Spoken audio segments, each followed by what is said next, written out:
देख सकते हैं यहाँ पे लिखा हुआ है will push up the interest rate in the economy. इसके पीछे का रेफरेंस जो है वो मैं आपको देती हूँ कि एग्जैक्टली क्यों हो सकता है। जब सरकार कोई शॉर्ट टर्म या लॉन्ग टर्म बोरोविंग के जरिए मार्केट से पैसे उठाती है तो इससे फिनेंशियल मार्केट में डिमांड फॉर फंड बढ़ जाता है।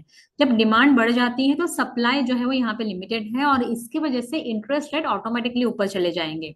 गवर्नमेंट बोरोविंग के कारण क्या होता है कि प्राइवेट बोरोवर्स जो है जैसे कॉर्पोरेट कंपनीज वगैरह उनके लिए फंड की अवेलेबिलिटी कम हो जाएगी।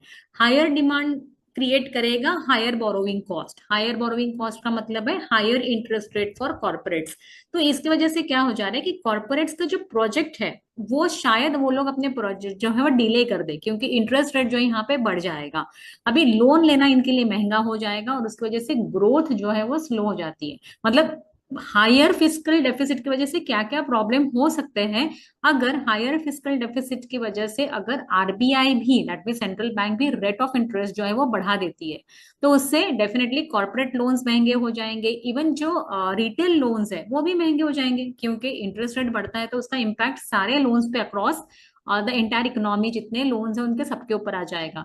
तो यहाँ पे इंटरेस्ट रेट बढ़ने की वजह से हाउसिंग लोन है, फिर एजुकेशन लोन है, तो उसके बाद आपका जो पर्सनल लोन्स है, फिर आपका कार लोन, मतलब सभी लोन्स बढ़ जाएंगे इन ऑल। और उसकी वजह से उसका इम्पैक्ट जो है वो डेफिनेटली अगेन यहाँ पे कंजम्पशन पे भी आएगा क्योंकि लोग जो है इंटरेस्ट रेट बढ़ने की वजह से ईएमआई बढ़ जाएगा और ईएमआई बढ़ने की वजह से लोग अपना जो परचेजेस है, ओके अपना जो शॉपिंग है वो उसको पोस्टपोन कर सकते हैं। पोस्टपोन करने की वजह से डेफिनेटली मार्केट में सॉरी इकोनॉमी में जो है एक टाइप का स्लो डाउन आ सकता है।